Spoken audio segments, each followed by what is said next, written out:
The laughter started before he even got out of the truck. He heard it through the cracked passenger window.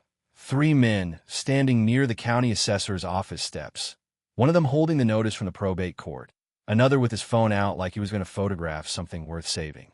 The third was the one laughing hardest, a big man in a canvas work coat who hadn't done actual work in the better part of a decade, and he was bent forward with his hands on his knees like the joke was physical.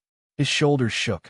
He said something to the man beside him, and the man beside him grinned and shook his head in the particular way that people shake their heads when a misfortune belongs to someone else. The man in the truck let the engine idle for a moment and looked at them, not with anger, not with the tight, visible control that a person uses when they are managing anger. He looked at them the way a man looks at weather, accurately, without sentiment, noting wind direction and cloud formation and what it probably meant for the rest of the day. Then he looked back at the windshield and the parking lot beyond it and the flat West Texas sky above the courthouse roof, which is the pale blue-white of a bleached bone on a dry afternoon, and he waited for his heart rate to stay where it was, which it did. And then he turned off the engine and got out. His name was Cole Darden. He was 41 years old, 6'1", 178 pounds after a decent meal, which this was not a day for. His face was the kind of face that wind and sun and 11 years of United States Marine Corps service had finished ahead of schedule, creased at the corners of the eyes in a way that spoke of years spent looking into distances that most people never scan, hollowed slightly through the cheeks, jaw set in the permanent economy of a man who had learned not to waste expression on things that didn't require it. His hair was dark brown going gray at the temples. He hadn't had a haircut in 6 weeks. He was wearing a faded green canvas jacket over a gray thermal shirt, both of them clean, but the jacket worn at the elbows to the point where the canvas was beginning to separate from itself in thin, papery layers. His work boots had a crack along the left welt that let in cold and wet when the ground was not dry, and in Reeves County in late November the ground was rarely dry by afternoon. He had been sleeping in the truck for 4 months.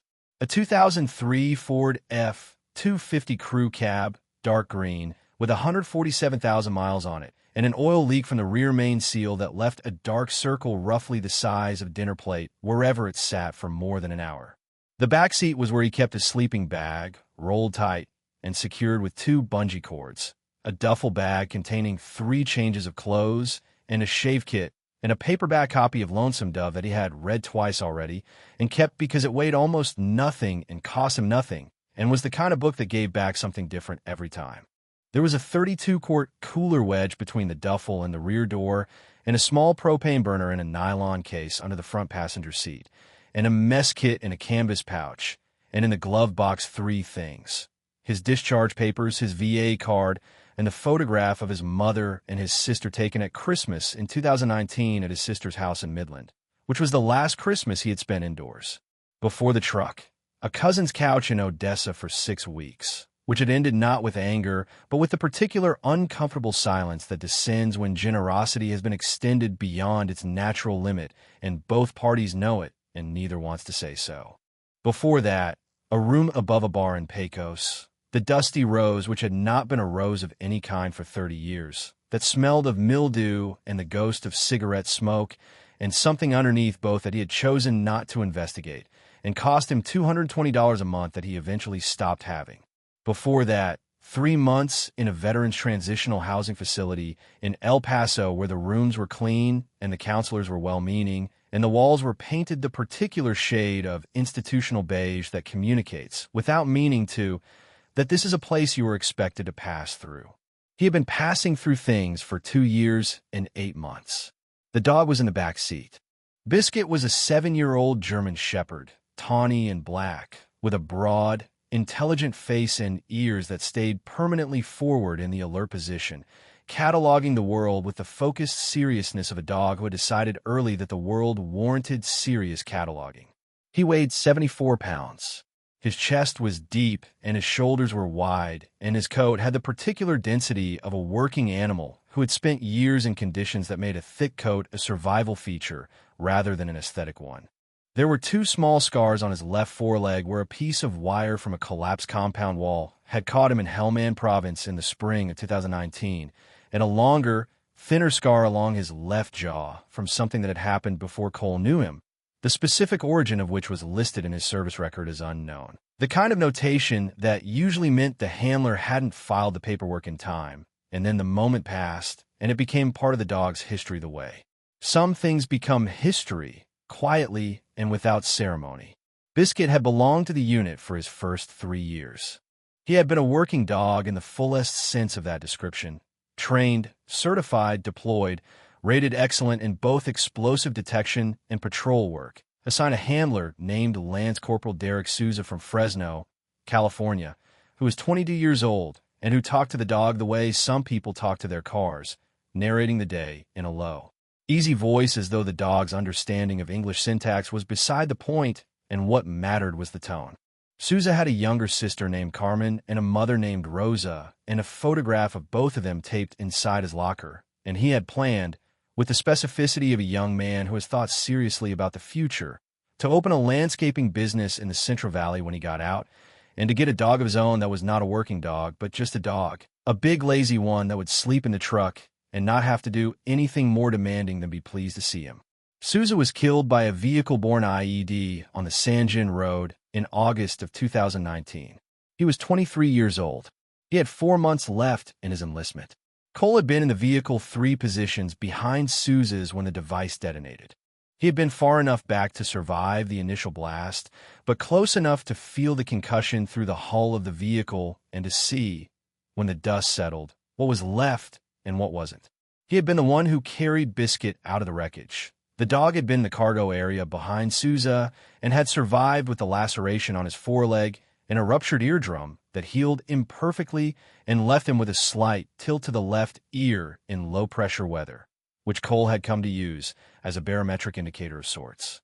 When Biscuit's left ear drooped a 1/4 inch and he cocked his head 2 degrees to the right, rain was coming within 6 hours. Cole had verified this enough times that he no longer thought of it as a superstition. After the incident, Biscuit had been reassigned to a kennel facility at Camp Leatherneck, pending evaluation and redeployment. The evaluation period lasted 2 months. At the end of it, the dog was assessed as combat-capable and suitable for reassignment to a new handler. But the rotation schedule for working dogs at the time had created a backlog of animals waiting for placement, and Biscuit had spent 4 months in the kennel before the unit rotated home, and the question of his status became someone else's administrative problem. When the unit returned to the United States, Biscuit was processed for retirement. He was 5 years old, which was on the younger end for retirement, but not unusual given the severity of the kennel period and the assessment team's notes about behavioral changes since the incident. Increased vigilance, decreased tolerance for confined spaces, a pattern of protective behavior toward the kennel handlers that suggested strong attachment formation, which working dogs are specifically trained to moderate and which, in Biscuit's case, had apparently reasserted itself in the absence of active deployment stress. The retirement process for military working dogs involves an adoption program. Former handlers have first right of claim. Cole was no longer technically Biscuit's handler. He never had been officially, but he had worked alongside the dog for 14 months, and he was the one who had carried him out of the wreckage and had ridden with him in the medevac vehicle to the field surgical unit and had sat outside the surgical area for 6 hours while the veterinary tech worked on the foreleg and the eardrum. And he filed the adoption paperwork the week the unit landed back in the States. He drove 12 hours from Camp Pendleton to the San Antonio Military Working Dog Kennels on a Saturday in March 2020, and when he came through the door of the processing facility and Biscuit saw him, the dog made a sound that the kennel handler described afterward as something between a whine and a bark, a sound she said she'd never heard a dog make before, like a word in a language she didn't speak but could still understand the emotional register of. Cole loaded him into the truck. They had been together since. That was 4 years ago. In those 4 years, Biscuit had slept in a house, then a room, then an apartment, then the cousin's couch, then the room above the dusty rose, then the transitional facility, then the back seat of the truck. He had done all of it with the equanimity of a dog who had slept in a lot of places worse than these, and who understood, at some level below language but above instinct, that what mattered was not the quality of the accommodations, but the presence of the person beside him. He was not a dog who catastrophized. He watched the three men outside the county office with amber eyes that held neither hostility nor warmth, but the steady, accurate attention of a dog who had been in genuinely bad places and knew the difference between a parking lot in Reeves County, Texas, and a genuinely bad place. Cole turned the engine off. He picked up the letter from the passenger seat. It was 2 pages typed on the letterhead of Finch and Associates, attorneys at law, Van Horn, Texas. It had come to his sister Paula's address in Midland because Paula's address was the only fixed address he had maintained across 3 moves in 4 years, and she had forwarded it to the cousin in Odessa, who had forwarded it again to general delivery at the post office on Barstow Street in Pecos, where Cole had been checking his mail every 10 days or so for the past 2 months, mostly out of habit since there was rarely anything there. The letter informed him that his great-uncle Harlan Roy Darden had died on the 14th of October at the Guadalupe Valley Care Center in Van Horn, aged 89 years, of natural causes. That he had left no surviving spouse, no children, no grandchildren, no siblings. That his estate had been structured under a will executed in 2018 and witnessed by Gerald Finch and a notary named Alice Cortez. That the entirety of the estate, consisting of a property deed to 211 acres in Culberson County, had been left to Cole Darden, identified in the will as the only surviving male of the Darden family line who bore the name. Gerald Finch's letter was careful and professional. It listed the legal steps Cole would need to take to accept the inheritance and take possession of the deed. It noted, in the second-to-last paragraph, that the property had sustained significant damage in 2019, specifically a fire that had destroyed the primary structure, and that Cole should be aware of this prior to any decisions regarding acceptance. It did not elaborate on what significant damage meant. Cole had driven to Van Horn the day he received the letter, which was a Thursday, in late November. He had met with Gerald Finch in an office above a hardware store on Main Street. A small, tidy space with a single window looking out over the railroad tracks and the Chihuahuan Desert beyond them, bare and enormous and indifferent to the particulars of human affairs. Finch was 63 years old, lean and deliberate, with reading glasses on a cord around his neck, and the kind of careful manner that suggested he had spent 40 years giving people information they weren't always happy to receive, and had developed a method for doing it that respected both the information and the person receiving it. He had given Cole the abstract of title and a folder of photographs taken by the county assessor's office in 2021 for insurance documentation purposes. Cole had looked at the photographs. The main house was gone. Not damaged. Gone, in a way that a structure made of wood and plaster and decades of accumulated material existence goes when fire takes it at the peak of a dry summer in West Texas. The photographs showed the foundation walls, the blackened outlines of load-bearing posts, the chimneys standing alone the way chimneys do after fires, vertical and purposeful among the horizontal ruin around them. The wraparound porch he remembered from 1987 was a pattern of scorched concrete in the photographs, the outline of what had been, but was not. 2 live oaks at the east corner had survived with scarred bark and dead lower branches. The windmill was intact. The equipment shed, a steel-frame structure with a corrugated tin roof, had survived, though the roof appeared to have shifted in the heat. A stone building 50 yards east of the main foundation, which the county assessor had labeled outbuilding/possible root cellar, was intact, its limestone block walls apparently indifferent to temperatures that destroyed everything around them. That was the estate. 211 acres of Culberson County desert, 1 burned foundation, 1 equipment shed with a damaged roof, 1 stone root cellar, 1 windmill, 1 hand-dug well, and whatever grew naturally on 211 acres of Chihuahuan desert in West Texas, which was principally creosote, cholla, prickly pear, lechuguilla, and the occasional century plant standing above the rest like a statement of intent. Cole had sat with the folder of photographs for a long time. Finch had not hurried him. When Cole asked what the property would fetch as raw land, grazing rights, mineral potential set aside, Finch had said that bare land in Culberson County in that condition was selling for between $300 and $400 an acre on average, which put the property at somewhere between $63,000 and $84,000 gross, minus whatever legal fees and back taxes applied. That was the number Russ McCready had gotten, apparently, because Russ McCready seemed to make it his business to know what every piece of transferable property in a 3-county radius was worth and to position himself, through a combination of information and availability, to benefit from other people's misfortune with other people's land. He was 47 years old, broad through the middle, with a red face and small pale eyes, and the particular ease of a man who had never been tested in any way that left a mark. He had a real estate license and a financial interest in a cattle operation that existed primarily on paper and in conversation. He knew the Darden property. He had known it was in probate since October. He had been waiting to see who turned up to claim it and what condition they were in. When Cole walked through the parking lot and McCready saw the green truck with the sleeping bag visible through the rear window and the oil stain beneath it and the man in the cracked boots and the worn jacket, he had drawn his conclusions immediately and shared them with the 2 men beside him, and the 3 of them had laughed. Cole signed the papers.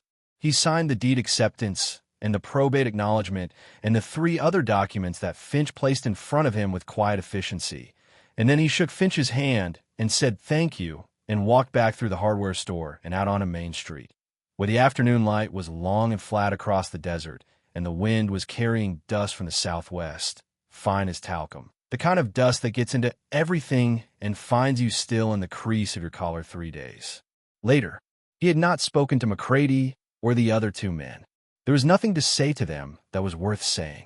He drove north and then west on I-10 and then south on 90 and then west again on the two-lane that cuts down through the mountains toward the Culberson County line, the road dropping and long, curving grades through limestone formations that showed their strata like the pages of a book laid open, gray and cream and red ochre, the history of the place written in compressed time.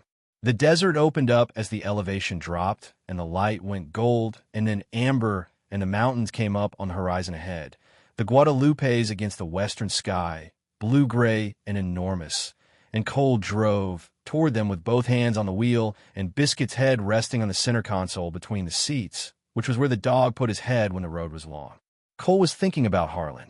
He had not thought about Harlan in years, not with any real attention, and the quality of the thinking was different now that Harlan was dead. When a person is alive, you think about them the way you think about a piece of furniture. Present, real, potentially useful, occasionally inconvenient. And when they're dead, you think about them the way you think about a landscape you passed through once and didn't fully attend to, suddenly aware of what you hadn't noticed. He remembered the smell of the house in 1987.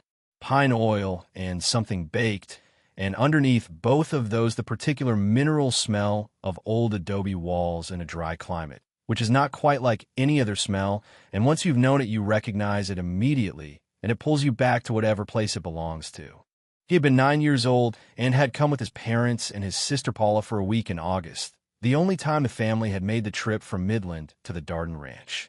He remembered the heat and the windmill and the sound it made, a low, rhythmic creak that the wind translated into something almost musical.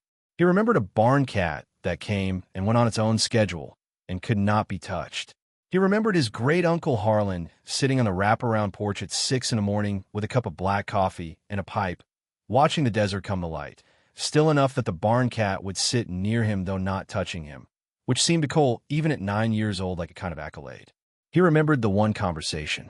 His father had gone into Van Horn for supplies, and his mother and sister were inside, and Cole had gone out to the porch and sat near Harlan without speaking, because Harlan was the kind of man whose silence was comfortable rather than demanding, and eventually Harlan had said, without looking at him, "You know what this land is?" Cole had said he didn't. Harlan had looked out at the desert for a while and said, "It's memory. Everything your family ever was is in this ground. The hard parts and the good parts. Don't let anyone tell you land is just dirt. Dirt is what they sell at the garden center. Land is something else." Cole had been 9 years old and had not fully understood this, though some part of him had stored it with the seriousness the old man's voice assigned to it. And now, driving west through the Chihuahuan Desert at 41 with everything he owned in the back of a crew cab, he was understanding it differently than he had at 9. He turned off the county road at the rusted mailbox. Darden was still stenciled on the side in faded black block letters, the paint thin and chalked with sun, but legible. The 2-track Caliche Road stretched south through the desert scrub, pale against the darker ground on either side, and Cole followed it through the cedar and the creosote and the scattered cholla until the land opened and the property revealed itself. He stopped the truck and sat with the engine running and looked at it. The photographs had prepared him. The reality was worse. The way reality is always worse than photographs, because photographs are flat and selective, and reality is three-dimensional and smells of things and has a quality of presence that no image can capture. The foundation was there, exactly as photographed, the burned outline of the main house arranged in the geometry of rooms that no longer existed. Here the front parlor, there the kitchen, here the long bedroom his parents had slept in, there the porch, its concrete floor discolored and cracked by heat and 6 years of weather. The chimney rose from all with the unlikely dignity that chimneys maintain after fires, vertical and purposeful among the ruin, the fireplace opening facing east toward the mountains.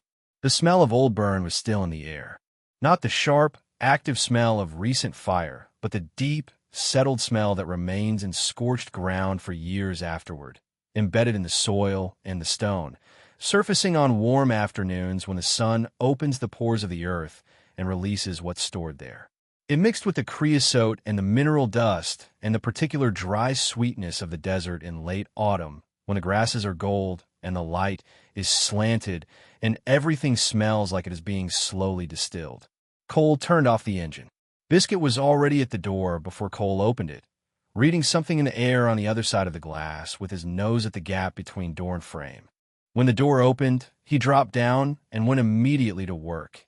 Not the frantic, ranging work of a dog who has been cooped up and needs to burn energy, but the systematic, overlapping pattern of an animal who has been trained to treat new ground as information and is treating it accordingly.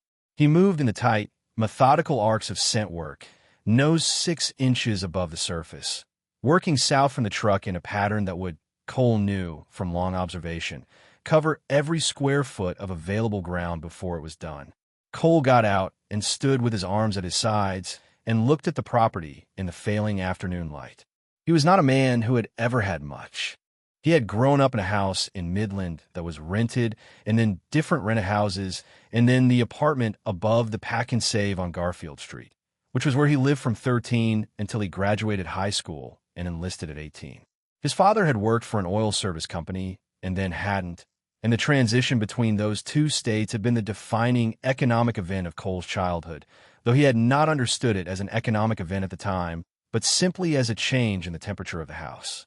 His mother had worked at the Permian Basin Regional Medical Center in the records department and had continued to work there until her knees made it impossible, and then she had retired and developed a gift for crossword puzzles and a dislike of cold weather, and she had died of a stroke in 2018 at 67 while watching the evening news.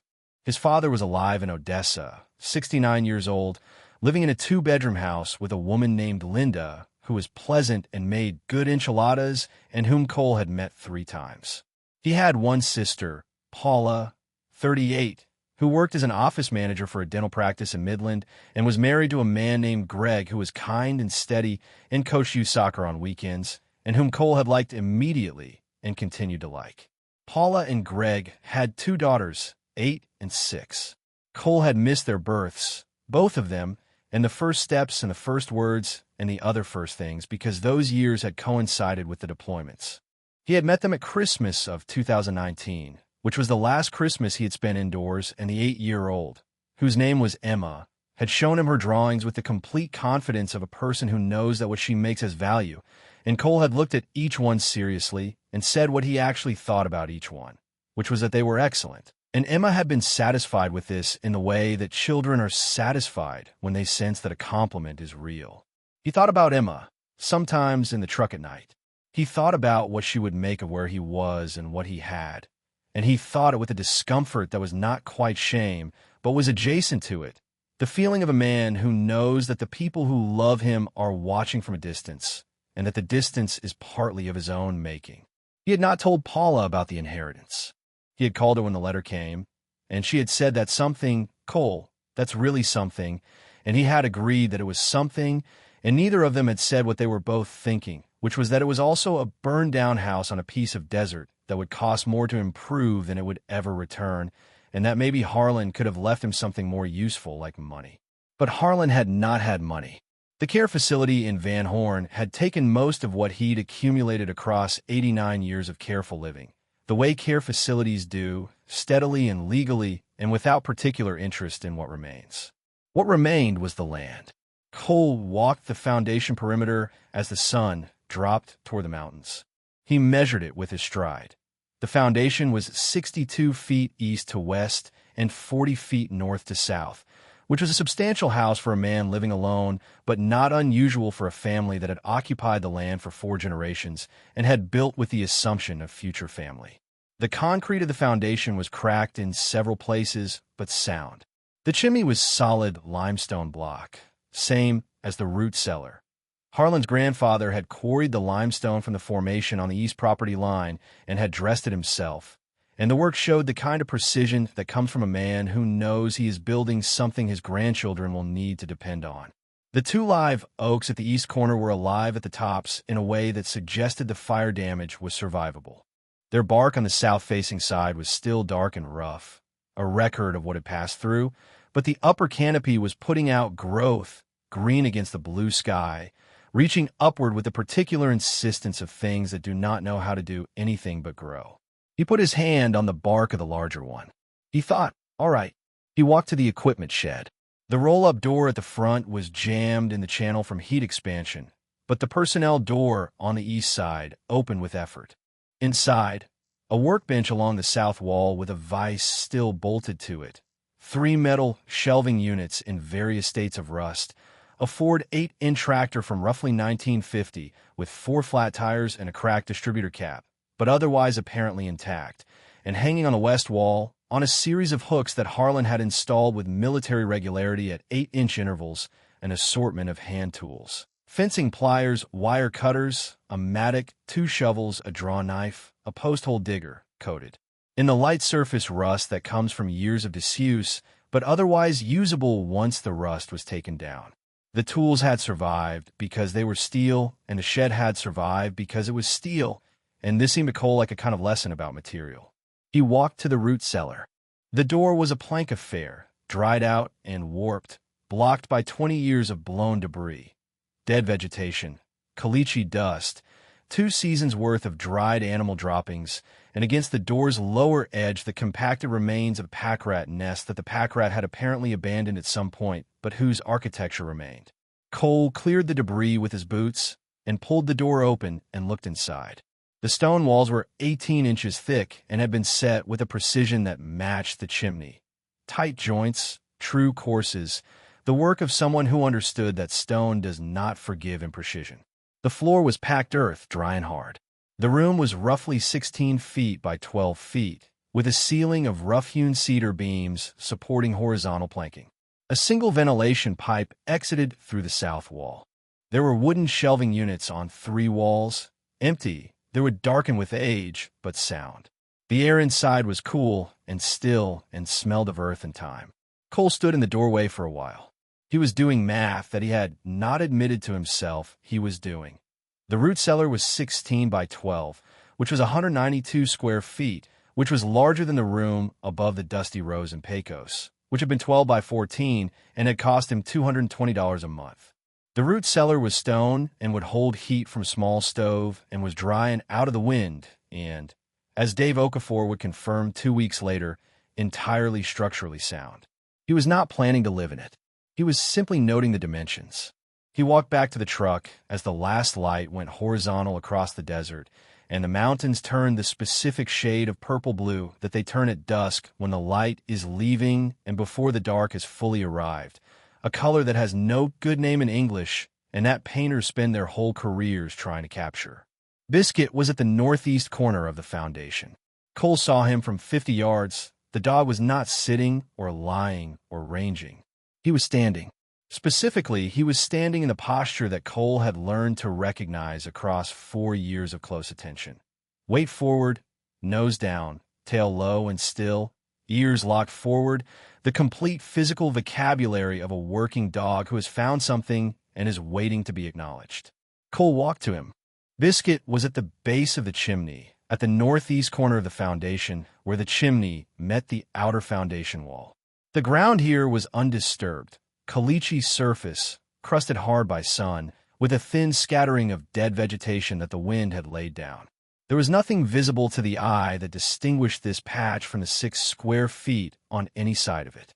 Biscuit was indicating it. Cole crouched beside him. He put his hand on the ground. The surface was cold and hard. He pressed with his knuckles. Below the surface crust, maybe 2 inches down, the ground felt slightly different. Not softer exactly, but with a different resonance. The way ground that has been disturbed and resettled sounds different to knuckle pressure than ground that has not been touched in decades. He might have imagined it. He looked at Biscuit. Biscuit looked at the ground. Cole said quietly, "Show me." In working dog training, the show me command is the formal instruction to the dog to repeat and emphasize the indication, to demonstrate more fully what they are communicating. Biscuit had not heard that command in 4 years, since his last active deployment, since before Sousa died, and the kennel period and the retirement paperwork and the 12-hour drive from San Antonio. But the command was in him the way the things that are truly trained into a working animal stay in them, below the threshold of forgetting, and he responded to it the way a muscle responds to an action it has performed 10,000 times. He began to dig, not frantically, not with the excited, scattered energy of a dog pursuing prey or responding to novelty. He dug with the focused, economic efficiency of a dog executing a trained behavior, deliberate strokes with the front paws, pulling material back between the rear legs, pausing to assess, digging again. The caliche at the surface broke apart in layers, exposing the sandy substrate beneath, and Biscuit worked through it with the patience of an animal who has learned that patience is the difference between finding the thing and missing it. Cole watched him for 30 seconds. Then he pulled the folding knife from his belt and joined the effort, using the blade to break the harder edges of the crust and his hands to move the looser material aside. The ground gave way faster than he expected. There was a looseness to the substrate that confirmed it had been disturbed at some point, that someone had dug here before and the ground had not fully reconsolidated in the way undisturbed ground does over decades.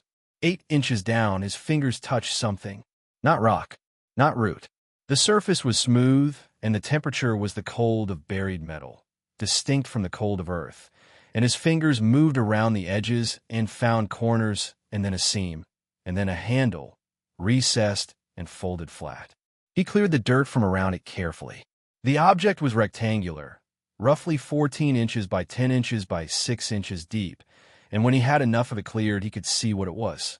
The military issue M19A1 ammunition can.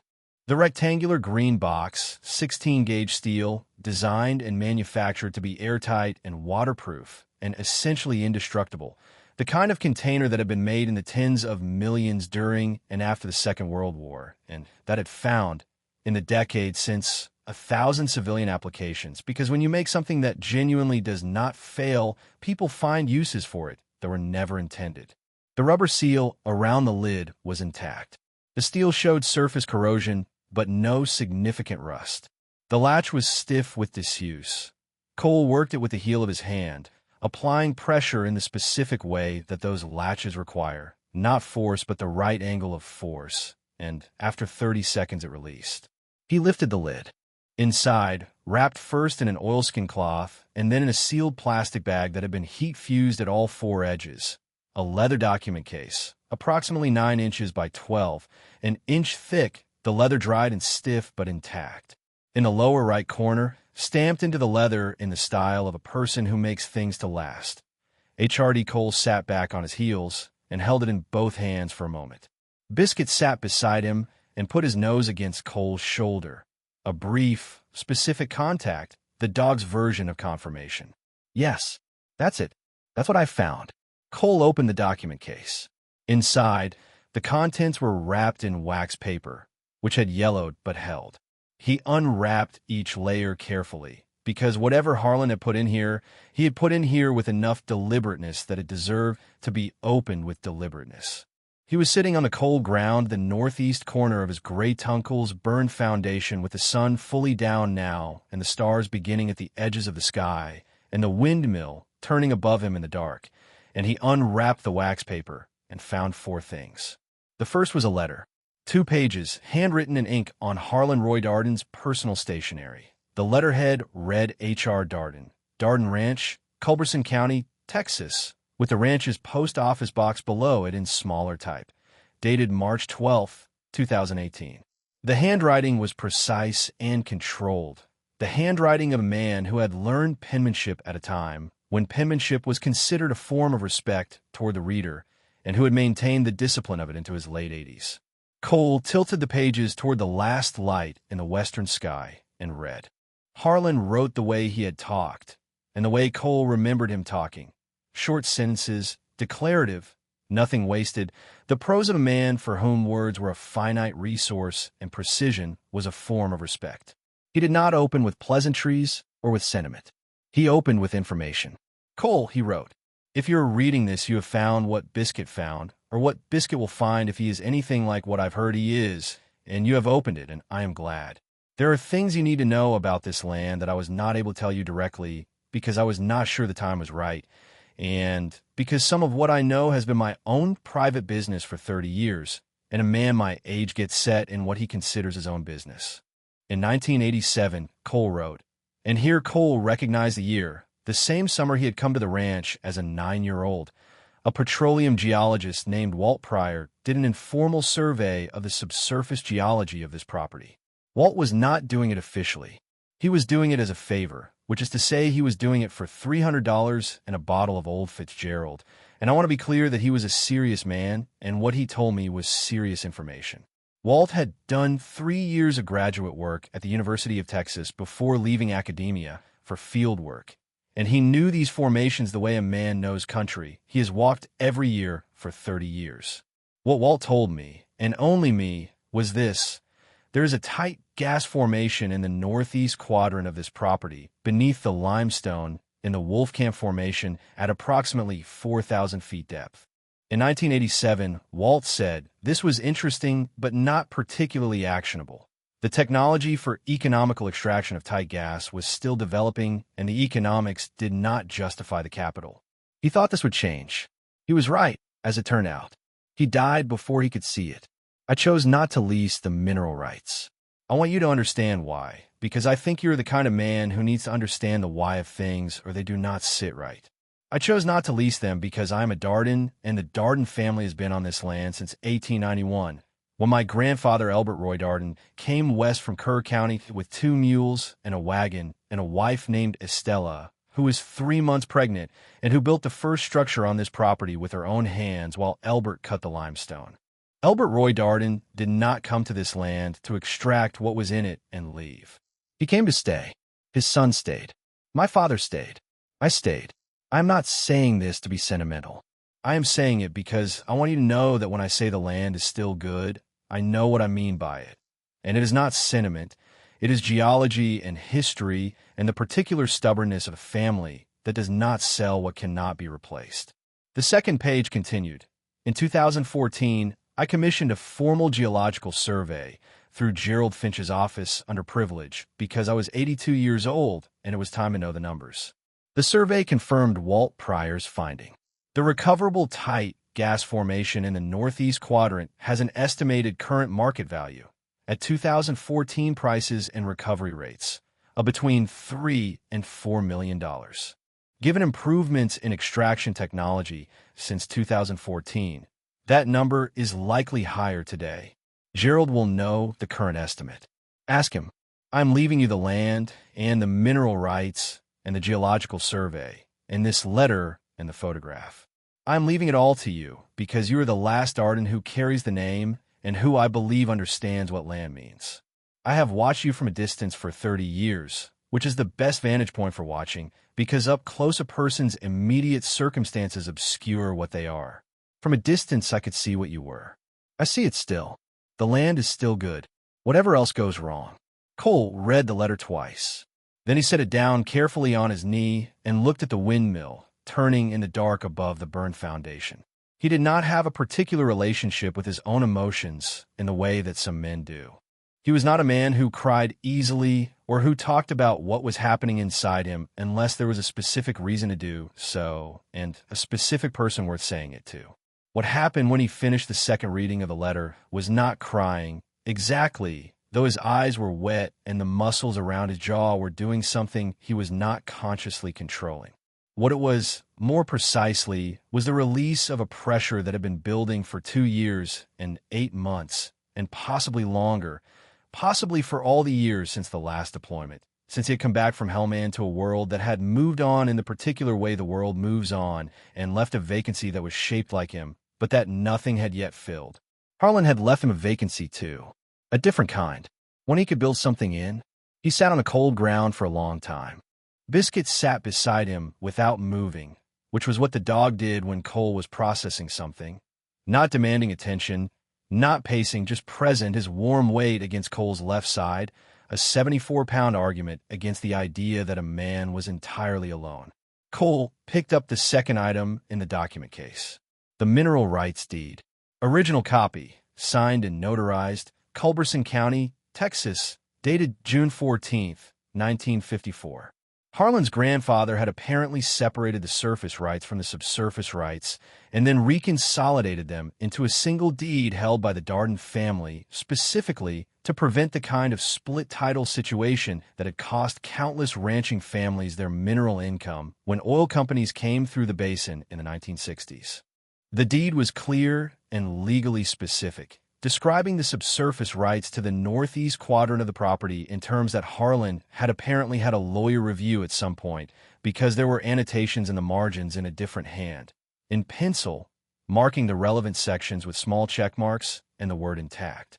The third item was the geological survey from 2014, 12 pages, bound with a metal clip, with the letterhead of a geological consulting firm in Midland.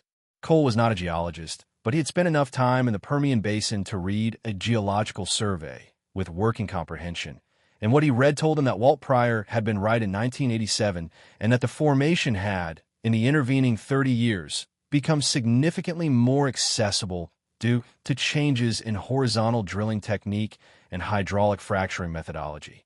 The concluding section of the survey estimated recoverable gas at a level that, at 2014 prices, represented a gross value of between $3.2 and $4.1 million over a 15-year production period. The fourth item was a small envelope, sealed. Cole opened it carefully. Inside was a photograph, 4 by 6 inches, printed on the thick paper stock of a drugstore photo lab. Cole in a borrowed suit at a family funeral in 2006, standing in a parking lot near the reception with Harlan beside him, Harlan's hand on Cole's shoulder. Cole was 22 years old in the photograph and looking at something outside the frame with an expression that he recognized as the expression he wore when he was trying to understand something that was not yet fully formed. Harlan was looking at Cole. On the back of the photograph, in Harlan's precise handwriting, "The land is still good. Whatever else goes wrong." Cole sat with the photograph for a long time. It was fully dark now. The stars over Culberson County were the kind of stars that require distance from human light to be fully comprehended. Dense, layered, the Milky Way a genuine band across the sky rather than the dim suggestion of one that people who live near cities have learned to accept as the real thing. The wind had quieted to a light movement from the southwest, carrying the smell of creosote and cold desert. The windmill turned slowly above him, its galvanized blades catching starlight, the rod moving in the pipe with the rhythmic patience of a machine designed to do one thing indefinitely. Cole put the photograph back in the envelope and set it on top of the documents and closed the document case and set the document case on the tailgate of the truck. He built a small fire from the dried cedar branches that lay scattered around the property in quantity. The burn had knocked down a lot of wood, and 6 years had dried it further. And he heated a can of soup on the propane burner and ate it with the spoon from his mess kit, sitting on the tailgate with Biscuit beside him. The dog watched the fire with the thoughtful attention he brought to most things, tracking the movement of the flame with small movements of his amber eyes. Cole gave him the last inch of the soup can and watched him work the spoon's edge against the inside of the can with his tongue and felt something that had no good name except possibly home, though the word seemed too large for a man sitting on a tailgate next to a burned foundation in the dark. He called Gerald Finch at 8 o'clock from the truck, parked 10 feet from the root cellar with the engine running for heat, biscuit curled on the sleeping bag in the back seat. Finch picked up on the third ring, which told Cole something about the kind of attorney Gerald Finch was. Cole described what he'd found: the ammunition can, the document case, the letter and the deed, and the geological survey. He read the relevant sections of the survey to Finch over the phone. Finch was quiet for a long moment. Then he said, in the careful, deliberate way of a man who has learned to be accurate before he is reassuring.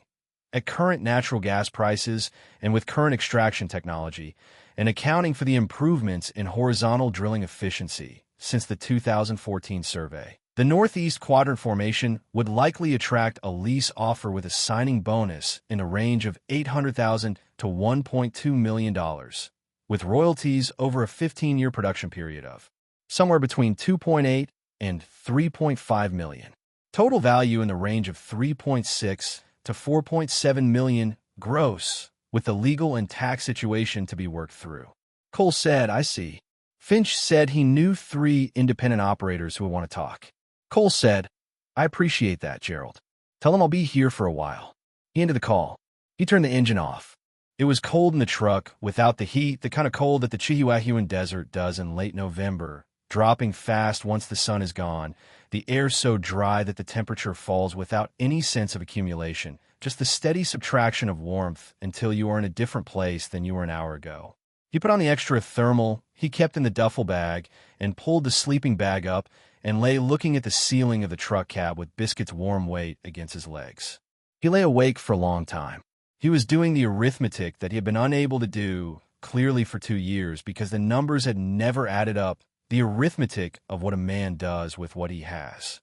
He had spent 41 years accumulating things and losing them, serving and returning, building and watching things dissolve, and the arithmetic had always come back to zero or close to it. And here in the dark of the truck on the land that Harlan had left him, the arithmetic was adding up to something for the first time in longer than he could clearly remember. He thought about Sousa. He thought about Sousa's landscaping business in the Central Valley that had existed in Sousa's mind with the specificity of a thing that was going to happen, the business and the lazy truck dog in Carmen and Rosa and all of it. He thought about the way Sousa had talked to Biscuit in a low, narrating voice as though the dog understood English syntax and just happened not to comment on it.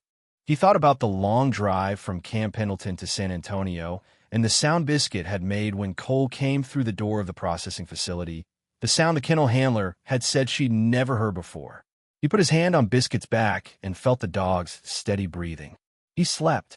Gerald Finch called on Monday morning with the name and number of an independent operator named Roy Beltran, who was based in Midland and who had, according to Finch, a reputation for straight dealing and a financial position that allowed him to move quickly. Cole met Beltran at the property on Wednesday.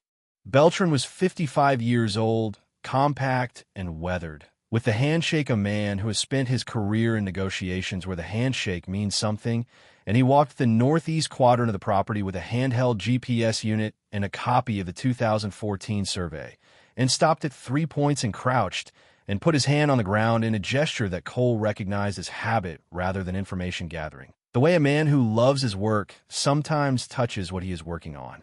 Afterward, Beltran made an offer. Signing bonus of $800,000, royalties at the standard rate for the formation type, estimated production period 15 years, renewable at mutual agreement. Cole said he appreciated the offer and would be in touch. He called Finch. Finch said that was a fair first offer from a good operator and that Cole was in a strong negotiating position because the mineral rights were clear and unencumbered and there was no competing claim. Cole said, I know. I want 2 weeks. Finch said he would communicate that to Beltran. Cole spent the 2 weeks on the property. He moved from the truck into the root cellar, which he cleaned out over 2 days with a push broom and a shop vac he borrowed from the equipment shed. He set up the propane burner and the camp lantern and his sleeping bag and Biscuit's blanket and the 3 things from the glove box, the discharge papers, the VA card, the photograph of his mother and sister, and he arranged these on the wooden shelf in the way that a person arranges the things that matter to them when they are making a place their own. He worked on the property during the days. He had the tools from the equipment shed, sound tools, well made, and his hands knew what to do with them. He cleared the debris from around the foundation. He cleared the debris from the root cellar door, which he should not have needed to do twice since he'd already cleared it, but the wind was persistent. He ran a structural assessment of the equipment shed roof, using the methodology that 11 years of military service had given him for assessing the integrity of things. What holds, what doesn't, what can be made to hold. He walked the fence lines of the 211 acres over 3 days, working from the county road on the north to the property line on the south, and he assessed what remained and what needed repair and what was beyond repair and what could be left. The windmill's gearbox needed grease. He found a can of gear oil in the equipment shed, ancient but still viable, and climbed the tower in the cold and applied it, and the windmill's creak diminished by 2/3, and the water it pulled from the ground came up cleaner and faster. He was not allowing himself to think too far ahead. He had learned, in 11 years of service, that too far ahead is where the planning errors live, and that what you can't control is the ground you're on right now and the next 10 meters. He was on this ground. He was working it. That was enough. On the 8th day, the structural engineer Dave Okafor came out to look at the property. Finch had recommended him. Okafor was 48 years old, lanky, with the particular patience of a man who has spent his career looking at damaged things and determining what can be saved, and he walked every structure on the property twice before he spoke. The root cellar walls were sound. The 18-inch limestone block had been set by someone who understood load, and Okafor said they would anchor a new structure directly if Cole wanted to build from the existing walls outward. The equipment shed frame was sound. The roof needed replacing, but could be patched to serviceable condition with 2 days of work and materials available in Van Horn.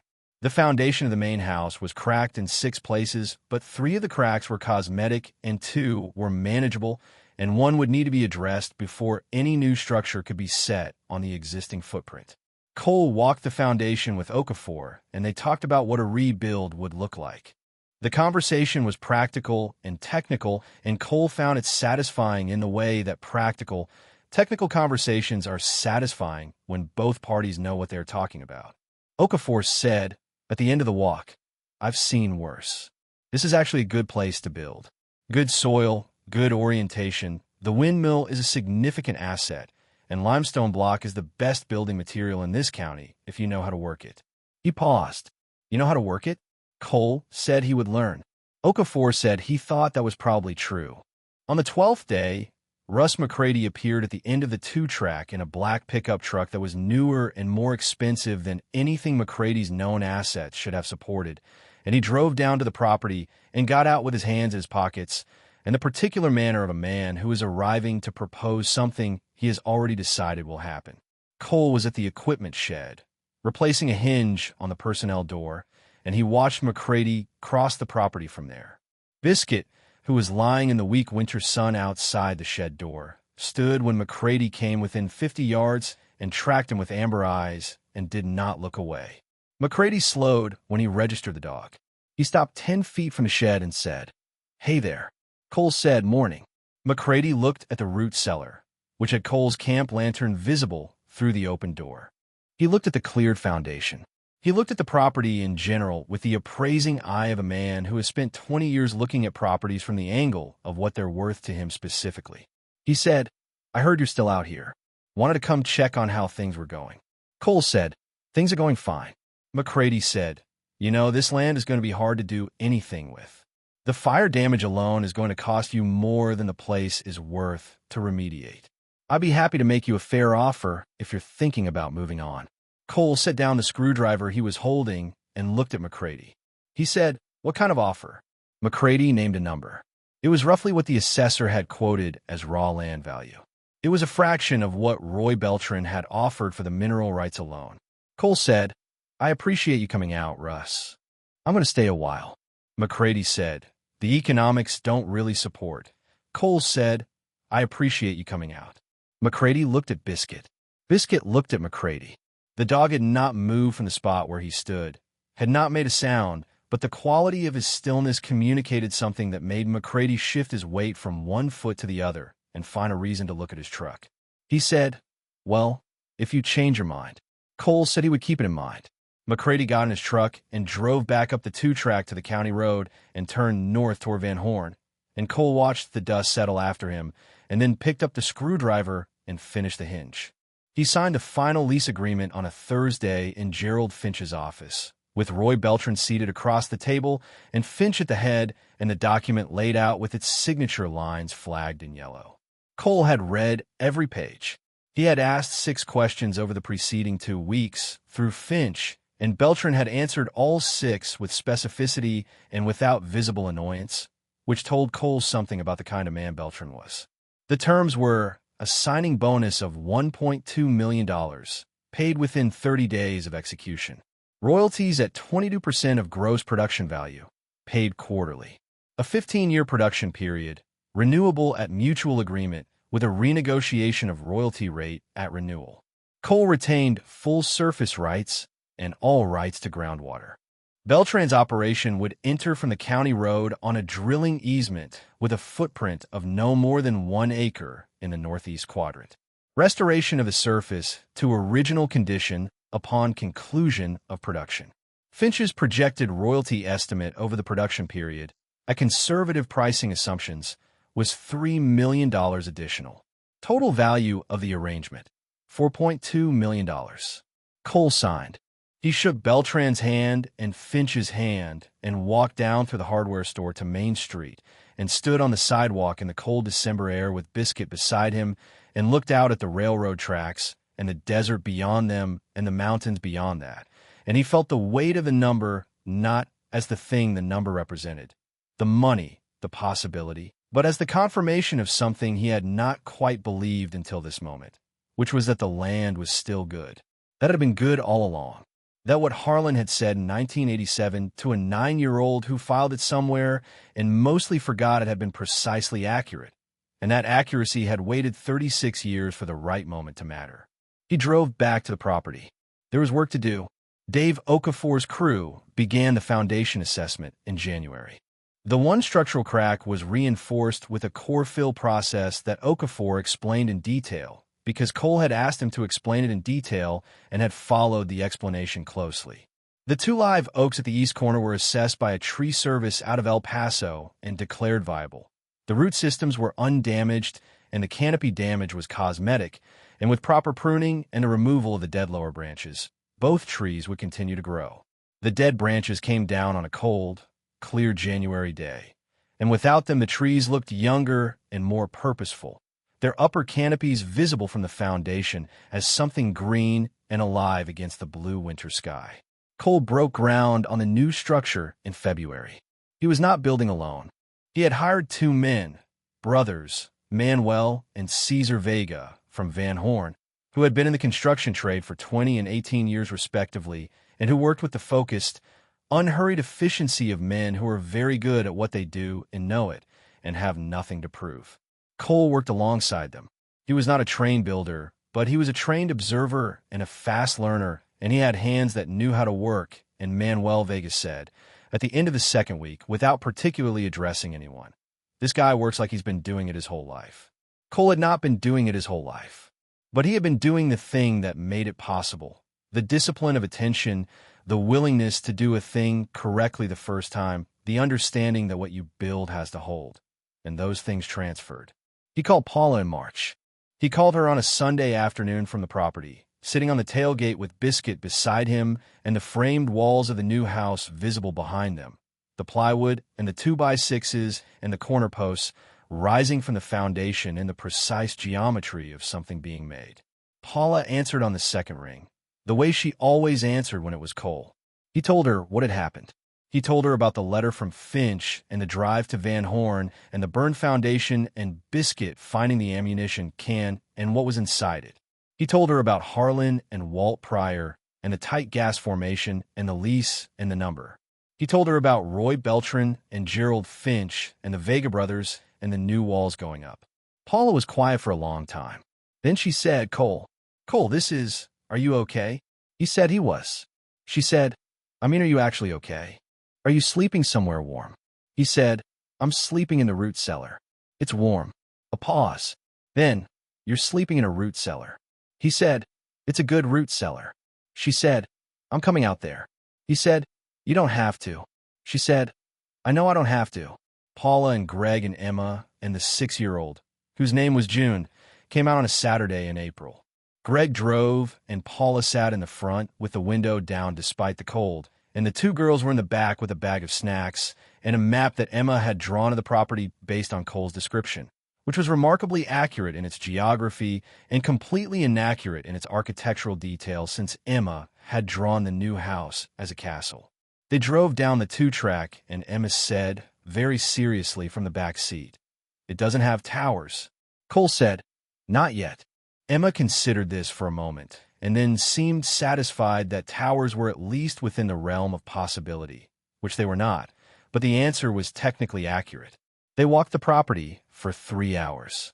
Greg, who had been a civil engineer before the dental office management phase of his career, was extremely interested in the foundation work and the limestone walls of the root cellar and the structural engineering of the windmill, and he and Dave Okafor, who happened to be on site that day, had a conversation about lateral load distribution that went on for 40 minutes, and that Cole found himself listening to with genuine interest.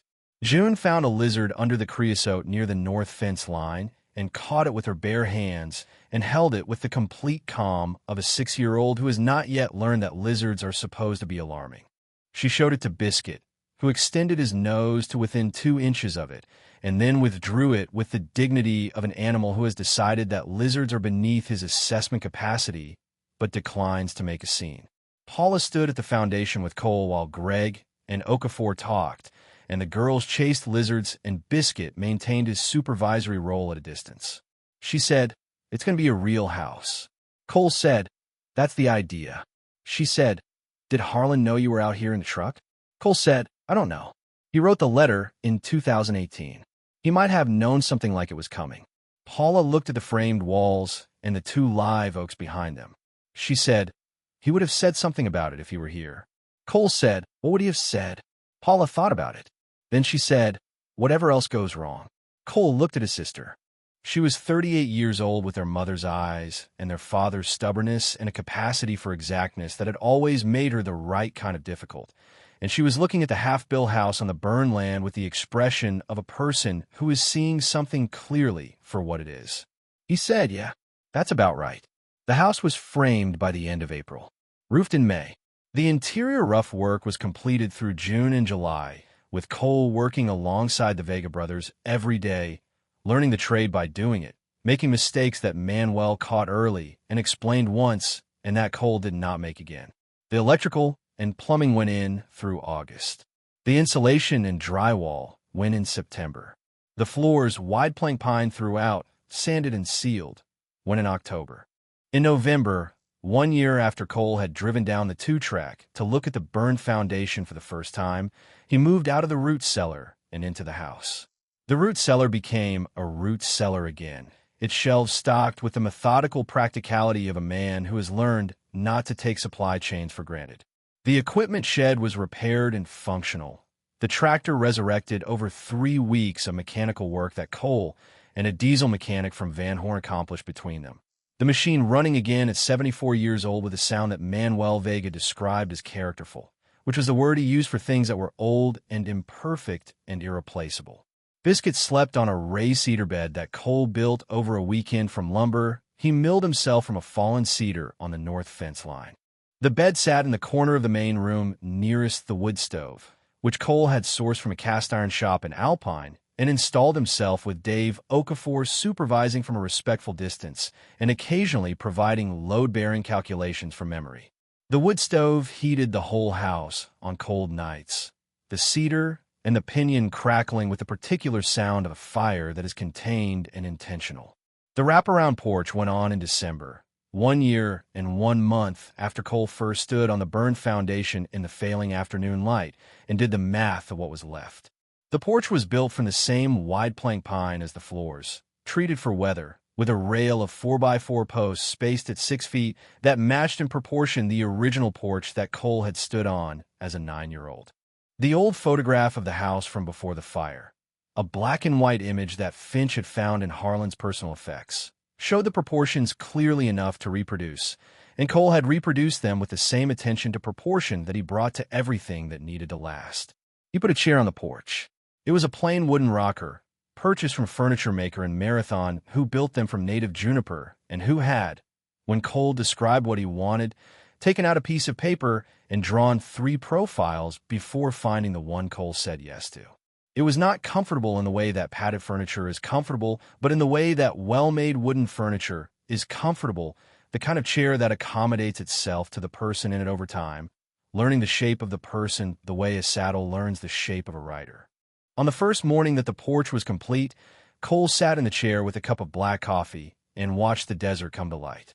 The sun came up behind the mountains to the east, preceding itself with the slow increase of brightness that takes the sky from black to navy to the pale silver blue of before dawn, and then to the particular transparent gold of first light in the desert, when the air is clean and the shadows are long, and every rock and plant and fold of ground stands clear and separate as an individual fact.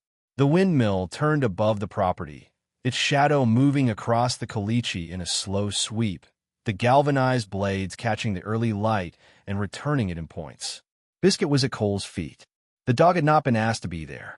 He had come through the door when Cole came through the door and had walked to the porch chair and lay down, his chin on his front paws, his amber eyes moving slowly across the property in the easy, continuous scan of an animal who is not expecting anything particular and is nonetheless alert.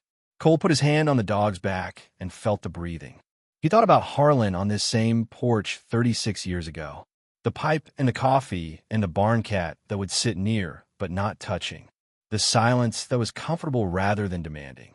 The way Harlan had looked out at the desert, not with the look of a man waiting for something to happen, but with the look of a man who understood that what he needed was already here, present and constant, and that the practice was simply attending to it. Cole looked out at the desert. The creosote and the cholla and the lechuguilla and the century plant stood in the early light with the patient presence of things that have adapted to conditions that would kill most of what tries to live here. Things that have learned to find what they need in ground that looks to the untrained, I like it, has nothing to offer. 211 acres. Biscuit's left ear was perfectly level this morning. The barometric pressure was stable. It would not rain today. That was fine. The well was running clear, and the windmill kept lifting water from the aquifer that Harlan's grandfather had found in 1931, and the aquifer kept receiving it from the limestone formation that had been filtering and storing it since before any Darden had stood on this ground. And the cycle would continue after Cole was gone the way it had continued before he arrived, which was what Harlan had meant when he said the land was still good. Not the money, not the formation and the lease and the quarterly royalties and the signing bonus and the total that the attorney in Van Horn had said over the phone in the cold of a November night. The land, the actual ground, the limestone and the aquifer and the tight gas formation and the 2 live oaks and the windmill that turned and the root cellar that had been waiting and the dog who had found the thing that was buried in the northeast corner, who had put his nose to the ground on that first afternoon with the specificity of a working animal who has been trained to find what is hidden and had communicated, in the vocabulary of a trained dog, that there was something here worth digging for. There is always something worth digging for if you know where to stand and you have the right partner. Cole drank his coffee. The desert came fully to light around him, a process that takes time and cannot be hurried, that rewards the kind of attention most people do not have the patience to bring to it.